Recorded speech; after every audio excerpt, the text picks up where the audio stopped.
Welcome to the IPA in Conversations with, and today we're very honored to have Ian Moss, the CEO of STM. Welcome, Ian. Thank you for inviting me, Michiel. I mean, this is my first time on a proper interview, so let's hope that it goes well. But thank you very much. Yeah, great having you here. So my name is Michiel Kolman. I'm the immediate past president of the IPA. And for full disclosure, I work for Elsevier, which is a member of the STM organization. So Ian, let me just start immediately with the first question. For outsiders, how would you describe the world of academic publishers? What do they actually do? And in what way is it different from, say, trade publishers or educational publishers? What makes STM unique in the world of publishing? Well, obviously, your membership will be the experts on publishing and trade publishing. So if I describe what STM does, then perhaps people can draw their own conclusions about the differences. But what I think what I try to say is that scholarly publishing is part of this system of research and science. It is embedded in the process. It's not an end result from the process, but it is part of the way you get from research to what we call the version of record, the verified science. And although all organizations, all sectors say that they're complicated, I think it is fair to say that is a pretty complex system, and publishers are part of the functioning of the system and making the system kind of work and bind together. So this means everything from creating and supporting infrastructure to managing the stages of publishing, the kind of nuts and bolts and the data tagging and so on. The business models to make the process sustainable. So actually we are through these business models funding a system that supports the researcher community to maintain standards and ethics, I suppose would be a headline. And so although the output, if you like, is to communicate the research in a way that's accessible to other researchers, but also to government, industry, and individuals, it is not a simple process of typesetting, formatting, editing an article. They first have to select research worthy of publication from thousands of submissions.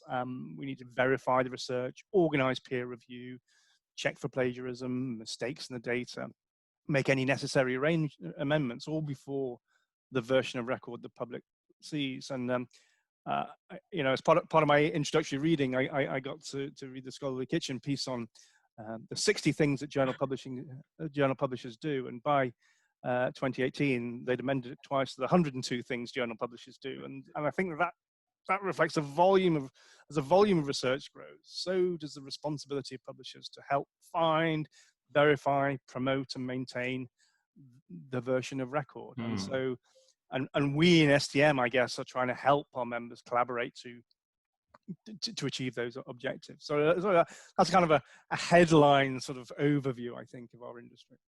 You did mention peer review, so maybe you can explain that term to our viewers. Well, and the process of peer review is an absolutely fundamental part of the system, and it is something that publishers they kind of organize on behalf of the research community, I think it would be fair to say. I mean, we select the research that we deem worthy of publication. At that point, that is only, if you like, the researcher's interpretation of the science.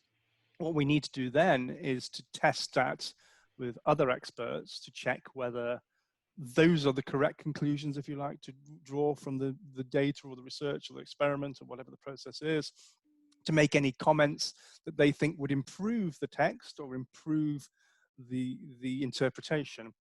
And that creates a synthesis, if you like, between what we would call a preprint and the version of record. So it helps improve the quality, but it also tests, and this is the important part, it tests the science. It verifies that those are the correct conclusions to draw from the evidence that the researcher has identified. And if we bring it to what is happening today, we're in the midst of a pandemic. So what was the role of academic, or what is the role of academic publishing during COVID-19? Our members responded in a way that they normally do in such situations, and moved very rapidly to opening access to uh, the kind of back catalogue of articles that are directly relevant. And we wrote to our members on the 30th of January. So, I mean, although this has moved very quickly, 30th of January it was already clear then that this was going to be a global pandemic. And we asked our members to make research freely and quickly available, and that we would coordinate that effort and offer a hosting platform for that on our website, but also feed that information to the relevant organizations, so WHO, etc., so everyone knew that that is somewhere they could go for information. And over that very short period of time, by mid-February, we had over 32,000 articles and other resources to make findable and usable. And you know, we were just looking at the stats this week, and there's been 150 million downloads of those articles. Amazing. You know, if you compare that to book sales or you know, further afield, we've compared it to the sales of Grand Theft Auto, and you know, it's much more than that. There is obviously a deep and wide interest in what is going on, but there is also an enormous volume of work there. And we could do this because, as I said before, we've invested in platforms, we're tagging the information, we are cataloging it, we are preserving it. And when someone says we need access to that, we can do that very quickly. And that is, again, a fundamental issue here, that we deliver a way of if you like, filing the history of knowledge as publishers publish it. And this corpus of work, which is really available, how has it been being used? What has the impact been? I wouldn't be able to comment on the use of it. I think that's a difficult thing for me to interpret. I think it has made it available for a very wide audience. What I would reflect on, though, I think, is there has been an enormous number of articles, a lot of experimental, quite a lot of information in the public domain that hasn't been verified, preprints that are being quoted by newspapers. And it's a real reminder of the importance of intermediation and verification, the importance of someone saying, hang on, it might be a breakthrough, it might be a discovery, but we need to go through due process. We need to look at the data, we need to have it peer reviewed, we need to verify it, we need to say this is of the right standard. And that's, I mean, that's a real, it's been a real example of that in a fast-moving scientific situation where, you know, there were so many unknowns and are still so many unknowns.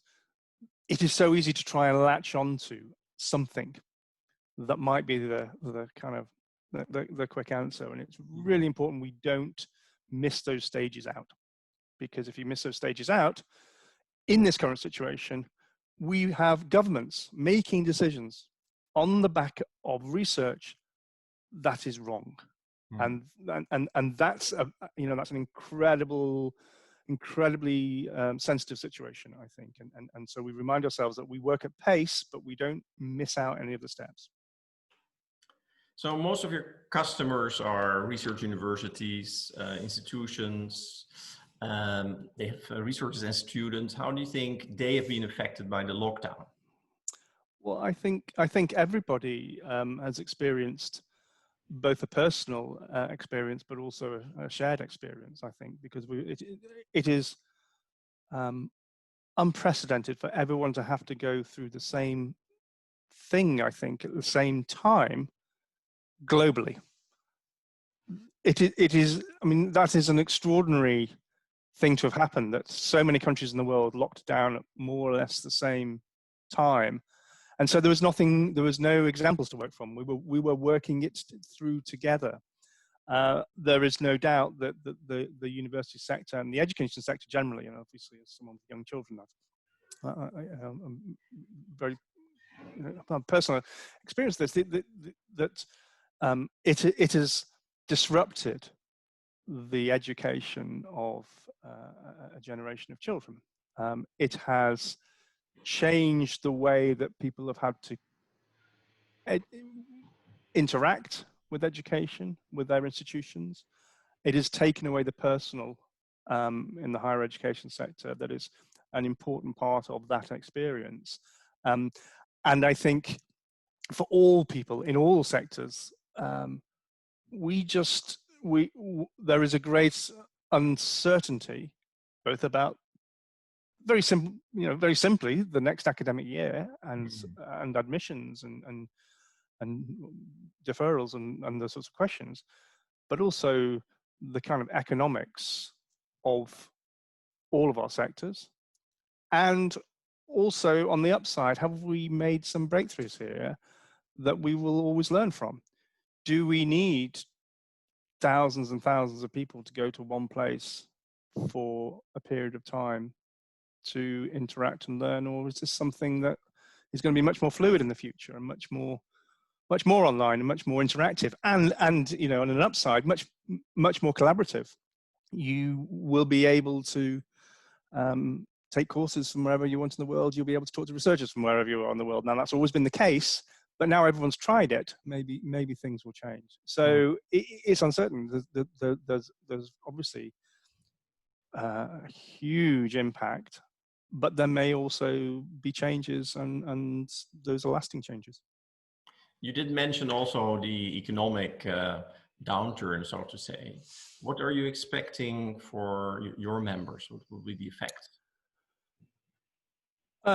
Well, we've not faced a challenge like this in my lifetime, if ever, and I don't think anyone else has. And there are positive uptick scenarios where we get back to normal very quickly.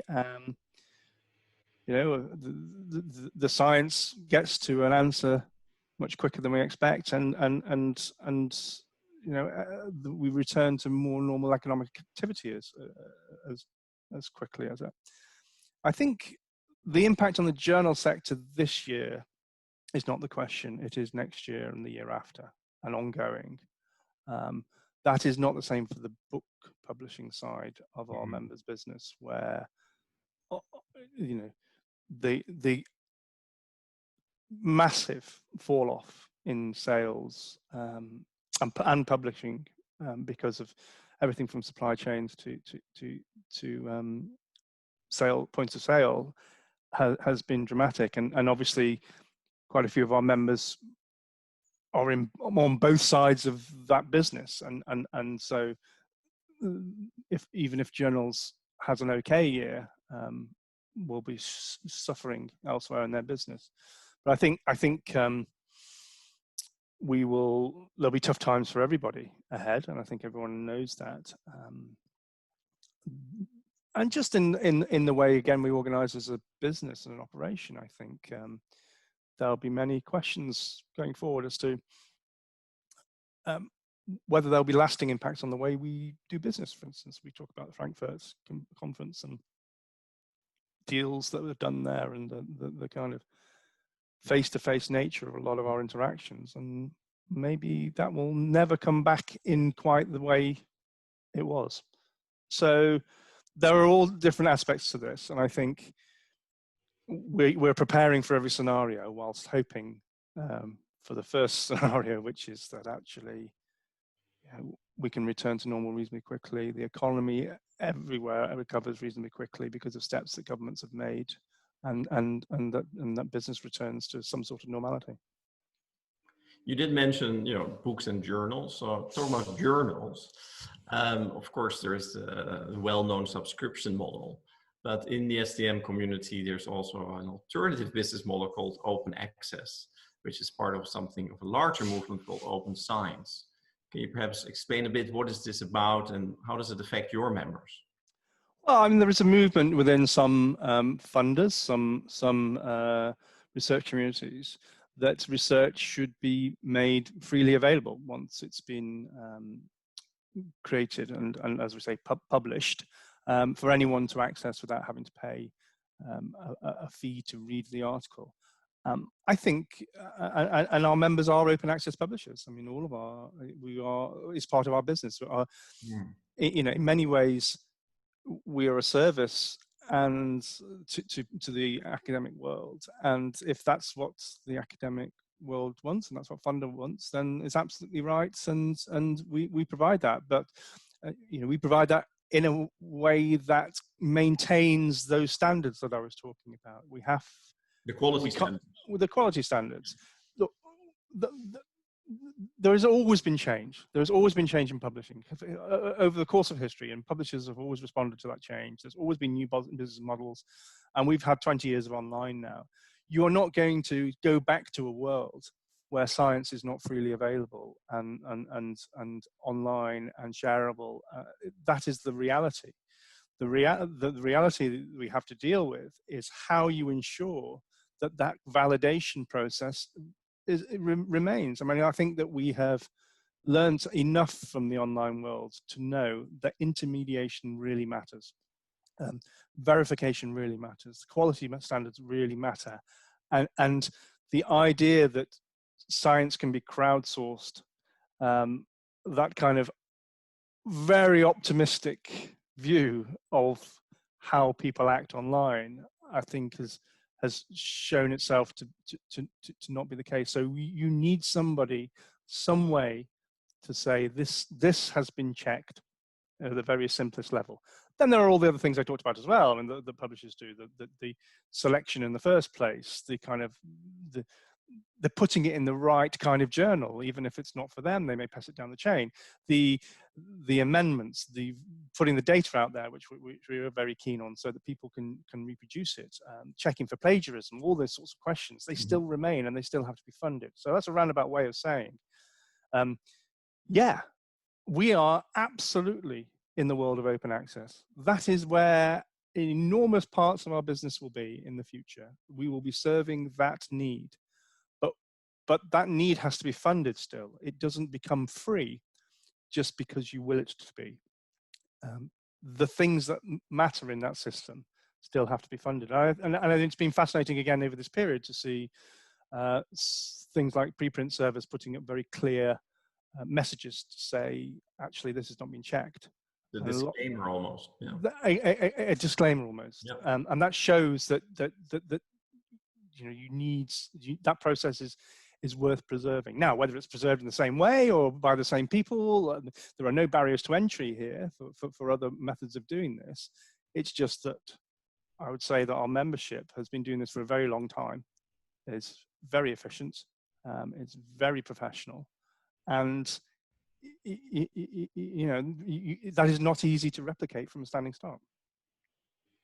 So at IPA, we have two pillars. And the first one is about copyright. So we fight to protect copyright. How is that for STM? Are there any STM specific aspects to copyright? I think, I mean, you know, copyright is the fundamental underpinning, in my view, of freedom of speech, if you like. The idea that you can earn a living from your writing means that you can sustain your writing without recourse to patronage and all of the constraints that may bring. And so copyright as a right, as a fundamental right, is extraordinarily important to knowledge, understanding, and freedom of speech, and all of those questions. So and the right of the author not to make their work available is also an important right, and their control over that work is an important right, and their assignment of it, and their, you know, all of this question. So to me, copyright creates freedom, and it recognizes that endeavor has to be rewarded because people need to earn a living at all parts of the business. And of course, it's the fundamental underpinning of our business. Without the historical right of copyright, there would be no business of publishing, and we wouldn't be able to do all those things that I've described as doing. So we absolutely share that common view. I mean, I think that some of the open access debate forgets that. I was going to ask.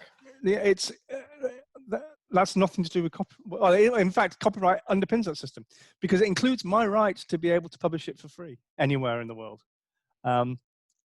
if I choose to do so. And you know, we have very good systems now with CC BY licenses. So not only are you publishing for free, but you are saying, that is my work. I still want to be acknowledged for what I did, but I'm sharing it with you, and I'm allowing you to use it in certain ways and certain positive ways. So we have to defend our members' interests from a business point of view, because that's the way we invest in all the parts of our role in the science ecosystem. But you know, copyright is not a constraint. It is an enabler. It gives power to the individual to be able to do what they want to do with the work that they have created. I like that term. Copyright is an enabler. So the other pillar of the IPA is that we fight for freedom to publish, and that often goes actually hand in hand when we support academic freedom. Are there any freedom to publish issues in STM? For instance, is there any censorship of STM publications? And how does your organization get involved? I mean, you know, obviously at a headline level, it is obviously incredibly important to us to support academic freedom and freedom to publish, and the right as well of the researcher to publish where they wish to publish. Yes. And I think that sometimes cuts across some of the movements behind funders and so on. I think that funders should be very careful about telling researchers what they can and where they can and can't publish, because I think academic freedom is incredibly important. Now, you know, we don't. I think as an organisation, and I come to this very new still. We've got to get the basics right in membership support, in representation, and so on, and that's absolutely my focus. We tend not to be drawn into more campaigning, because I think that my perspective of the way that an organisation like STM should run is that you kind of stick to your expertise in your area and support those who have much greater expertise and much greater understanding of the situation. So there are obviously questions of censorship. There are obviously questions of control and freedom that we are, of course, very concerned about. And you know, we would maintain our support for those that are trying to ensure that there is absolute freedom. So before your time, but during my time as IPA president, we had an incident where publications in China were censored, academic publications, and Cambridge University Press was really in the eye of that storm, so to say. Any views on that? I couldn't get drawn into the specifics because I'm not aware of those specific examples, to be honest. I think you treat these issues on a case-by-case basis where they come up. Where, you know, it doesn't. There are obviously very different systems of government around the world, and very different social systems. And we should be always slightly wary of imposing a particular point of view on the world. But I think it is important to our membership, and it is important to science to ensure that the best research is published, however uncomfortable that may make any administration feel. And we do have a role in supporting that, because ultimately our objective is not a political one. It is this, I mean, if you want to have the kind of movie style sentence, it will be the search for the facts, the search for the record, and that's our objective. You mentioned earlier, you know, these are different times and you don't know what's going to happen in Frankfurt. So, but I was curious, so how is the STM industry kind of connected during the lockdown? Well, I mean, what are you doing with your events, right? Yeah. Well, let's start with just a personal basis. I started in mid-December. Yes. And I've been locked down basically since the 1st of March. So for me, this is how it works. There's never been any difference. I had a short period where I was traveling a lot and meeting people. And then, you know, it was such a short period and so long in history that this is normal. And we were already a virtual organization. We'd closed our physical offices in December. Yeah. In order to move fully virtual. So on the upside, from a personal and organizational point of view, STM was already, there was no continuity issue because we were already completely in that space. We've taken some of the time during the lockdown to improve our tech and improve our interactions and get used to a much more collaborative and way of working. But it's been very easy for us, though it's taken away one of the most important aspects for me, which is to